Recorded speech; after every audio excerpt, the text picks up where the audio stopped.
ক্ষমার সুনিপুণ অভিনয় আর অনুশোচনার আড়ালে যখন চরম রাজনৈতিক উচ্চাকাঙ্ক্ষা লুকিয়ে থাকে তখন তা সাধারণ মানুষের জন্য এক ভয়ানক ফাঁদ হিসেবে আবির্ভূত হয়। ইতিহাসের পাতায় এমন এক সময়ের সাক্ষী আমরা হয়ে আছি যখন একদল রাজনৈতিক কুশীলব জনগণের সামনে হাজির হয়েছিল বিনয়ের অবতার হয়ে। তাদের কণ্ঠে ছিল অতীতের সমস্ত পৈশাচিকতা আর জুলুমের জন্য নিঃশর্ত ক্ষমা প্রার্থনার সুর। তারা বারবার আকুতি জানিয়েছিল যে কেবল একবারের জন্য রাষ্ট্র পরিচালনার দায়িত্ব পেলে তারা দেশের ভাগ্য পরিবর্তনে নিজেদের উৎসর্গ করবে।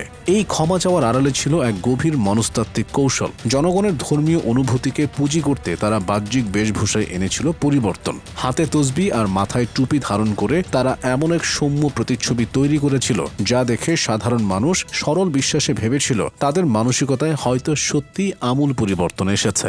কিন্তু ক্ষমতার স্বাদ গ্রহণ করার পর সেই মেকি বিনয় ধূলিসাৎ হতে খুব বেশি সময় লাগেনি। মসনদে বসার পরপরই তাদের সেই পুরনো প্রতিহিংসাপরায়ণ চরিত্রটি স্বরূপে আত্মপ্রকাশ করে। রাষ্ট্রের অভিভাবক হিসেবে যে সহমর্মিতা আর ধৈর্য প্রদর্শনের কথা ছিল তার পরিবর্তে দেখা গেল দম্ভ আর উস্কানির এক নগ্ন বহিঃপ্রকাশ। তৎকালীন সরকার প্রধানের চট্টগ্রামের সেই সফরের কথা আজ ইতিহাসের এক কালো অধ্যায়। একটি অনাকাঙ্ক্ষিত হত্যাকাণ্ডের পর পরিস্থিতি শান্ত করার বদলে তিনি যখন দলীয় নেতাকর্মীদের ভৎসনা শুরু করলেন তখন থেকে শুরু হলো এক বীভৎস অধ্যায়। তিনি নিজ দলের কর্মীদের পৌরুষ ও সামর্থ্য নিয়ে প্রশ্ন তুলে জানতে চেয়েছিলেন যে তারা কি হাতে চুরি পরে বসে আছে কিনা। এই একটি উস্কানিমূলক বাক্যই ছিল বিচারহীনতার সংস্কৃতির আনুষ্ঠানিক সবুজ সংকেত।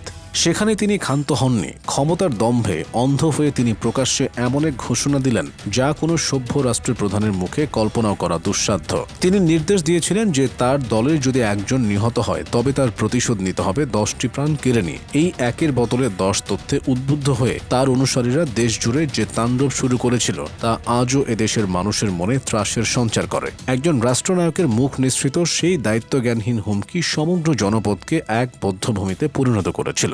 ফলশ্রুতিতে দেশের প্রতিটি প্রান্তে শুরু হলো লাশের মিছিল। জননিরাপত্তা শব্দটি কেবল অভিধানেই সীমাবদ্ধ হয়ে পড়ল।